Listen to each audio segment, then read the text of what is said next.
what's going on, y'all? T-Bob here. And Jake as well. And you're about to watch a little OTB LSU. We're going to give you all the latest, greatest between LSU football, baseball, women's basketball, softball, and everything in between. Bottom line, if you want to talk Tigers, keep it locked, subscribe, like it, and we hope you enjoy it. Speaking of the maybe most worrisome position group, that would, with a bullet, be interior defensive line, and I want to get there in a second. Real quick, though, some other news pieces to come out of this. Zy Alexander going to miss spring ball, of course, tearing his ACL last fall, but they do expect him to be full go come summertime. No one else going to miss spring, though. They did say that Miles Frazier had a scope on his knee, but he should be ready, and that Josh Williams may be limited. And again, like I said, I mean, who really cares at that point? Josh Williams going to be just fine. I saw you kind of furrow your brow, Taylor, when I mentioned Williams earlier. What was that about? Not that he needs the work or anything. Like, we know what he can do. Caleb Jackson might be your only running back during spring practice if that's the case. That's true. Because Trey Holly's not going to be there. Caden Durham doesn't get there till the fall. I mean, I get it. You got walk-ons out there, but as far as like big-time reps, it's Caleb Jackson and no one else right now. So it's just a little concerning. Not Williams. It's just like you don't want to overwork Jackson and then get him an injury at the same time. That's true. Man, if you're one of those walk-ons, man, take advantage. You know. That's how Williams is where he is. Yeah, true. Exactly. Take advantage and try to maybe crack some playing time. So hard to do at a major school when you're not one of the scholarship players that they're invested in. This LSU defensive line, Jake. Oh yeah, Bo.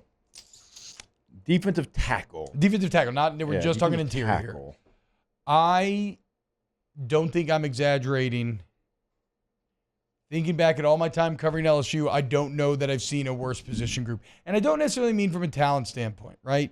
Because you got a guy like Jacoby and Guillory in there. You got, they're okay, but it's kind of a talent and just a makeup of, okay, who are the actual bodies that you're going to be relying on?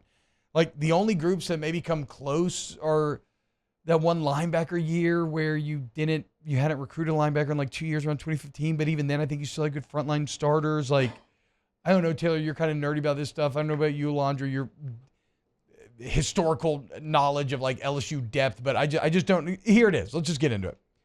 The LSU defensive line right now, you're going to have 5. You know when it was worse? When you had 8 scholarship O-linemen for that spring. Yeah. Like, that's inexcusable.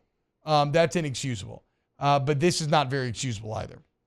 You have 5 scholarship defensive tackles for spring ball. One of them is Jacoby and Guillory. Great. Guillory solid. Starter, good. Then you get to Jalen Lee. Okay, really a backup defensive tackle in the SEC. You would say a rotational guy. And then, here's the next 3. A junior college transfer in Shone Washington, which maybe he ends up being really good, but still a JUCO transfer. Yeah. A freshman early enrollee in Demarion Johnson, and then an offensive lineman in Kimo Makianole that you just moved over from offensive line. That's your next 3. So your starters are one guy who's probably arguably a legit starter and then a backup. And then it's just completely unproven after that. It's a JUCO transfer, a freshman early enrollee, and an offensive lineman. That's bad, Bo. Yeah, and this offensive line is going to kill them in the spring. Yeah, they're going to maul them a little bit. And just because of the numbers, again, not even because of the talent, but just because of the numbers, and you're trying to keep up, and the offensive line can just continue to rotate players in there. The depth is incredibly stronger on that side of the football. And, there's not, a lot of reinforcements coming. That's the other issue. Like, you've got some freshmen that will come in, but you don't want to rely on freshmen, though. And you got so you're going to have to see what's available in the second window. Remember, if I'm not mistaken, the SEC rule is still in place. If you're in the second portal window, you can't go to another SEC school and be available. So it's got to come out of the conference. Oh, really? I believe if it's the second window, not the first one, but the second window. So you're going to have to go outside of conference. It's why we were talking about, late in the portal window. Remember, we were like, hey, this guy from Houston or this guy from Louisville's in the portal. We were trying to find anybody because you just need bodies. And now you need better ones, but, you don't have any depth. And, like this is something like having conversations with some of the LSU defensive staff they are well aware of, and they're trying to figure out how they're going to get through spring practice, and that's why you move an offensive lineman over there. So T-Bob, they're going to have to go, or I think if you're actually a graduate, you can go from SEC to SEC. So there's some different rules. So that makes sense. Graduate transfer. You'll have the ability to add, but what is really going to be out there? What quality body after spring practice? I mean, bro, that's what I'm saying, though. If it's JUCO, early enrollee, and an offensive lineman, I'll take anything. You just need bodies at this point. Like, so just anyone. And it continues to make it a head-scratching move why you had some of these defensive linemen, a Mason Smith. Well, that's what Big Fave just texted us. Even a Jordan Jefferson, who played well at the Senior Bowl. Yeah. I think he's a pro. I don't know at what level. I don't know if he's going to be the back end of the roster. Probably so. He feels like he could have come back and had some big moments in an LSU uniform. And so you had guys that, in my opinion, could have benefited from another year coming back. I think a lot of us would agree there. And they decided to go pro, so you weren't really counting on this. Like, nobody had Mason Smith going pro after this year, or Jordan Jefferson, who had another year that he could have taken advantage of. And Mekhi Wingo. You could have had Mekhi Wingo back. Yeah. Big Fave Texans, I still feel like Mason Smith left too early, wasn't really proven, and he's in the draft. I mean, I think Mason Smith took a massive financial risk leaving. Like, I don't know that he's going to make an NFL team or that he'll make as money even on an early NFL contract as what he was going to make in college. But we'll see. But yeah, that's the most disappointing part. It's like if you had somehow pulled off the Bo Davis move earlier, which you couldn't have because Texas in the playoff and whatnot, would Mekhi Wingo and Mason Smith have stayed? I think Mekhi Wingo would have. If you had announced the Matt House stuff earlier, would they have stayed? Could you have sped up this timeline? Because you're talking about all of a sudden it going from a weakness to a strength if you would have had those two back.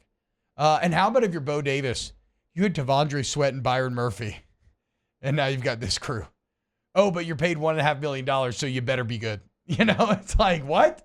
Bo Davis is going to have to try to earn that big contract here in year number one. So it's scary, man. It is by far the biggest red flag and the biggest Achilles heel that this team has. Here's to hoping those guys develop. And on McIniole, I'm not trying to be negative, but I've never seen the O-line to D-line thing work out. You made a good point. Yeah, you made a good point here in the rundown. We've seen Lyle Hitt, Carnell Stewart, Will Blackwell. We have seen defensive linemen go to the other side and start on national championship type teams. We've never really seen the other. I'm sure there's one example. I'm sure we could find one example. I'll think about it during the break. But to your first portion of this that you started with, in 2015, LSU's linebackers, they had Kendall Beckwith, they had Deion Jones, and they had Duke Riley and Lamar Lewis. But then the backups, like outside of those four linebackers, and remember, Duke wasn't really Duke Riley until his senior year. Yeah. Like you had some names that I just don't even really recognize. See, but the difference there is at least you still, I mean, there's a couple NFL guys at the top of that list there. Whereas now I like Jacoby and Guillory, but outside of that. Yeah, like this depth chart from the 2015 season, every position, I'm talking about every position has at least three deep. There's two positions at linebacker, they only had two players. So like the depth wasn't there, but you're right. Like, I mean, Deion Jones played a very long time. Duke Riley's still playing in the NFL. Yeah, Kendall Beckwith, if he would have been healthy, I think he would have had a long NFL career. Is Kendall Beckwith not in the league? No. How long did he end up making it? Probably vested. A lot of injuries, though. A ton of injuries. Really? Yeah, he couldn't stay healthy. It was one of the best high school football players I've ever seen in my entire life. He was with the Bucks, right? Yeah, that's where they drafted him. I watched him. He went to Westphal, I think. I believe so, yeah. I watched him play Zachary one time, and I watched him throw for 400 yards and 5 touchdowns and have 15 tackles. Yeah. In the same game. I was like, oh my God. Like when he was at LSU, I'm like, why is this guy not playing? Because like you'd hear the high school lore there, and then he got to campus. You're like, yeah, this is a grown man.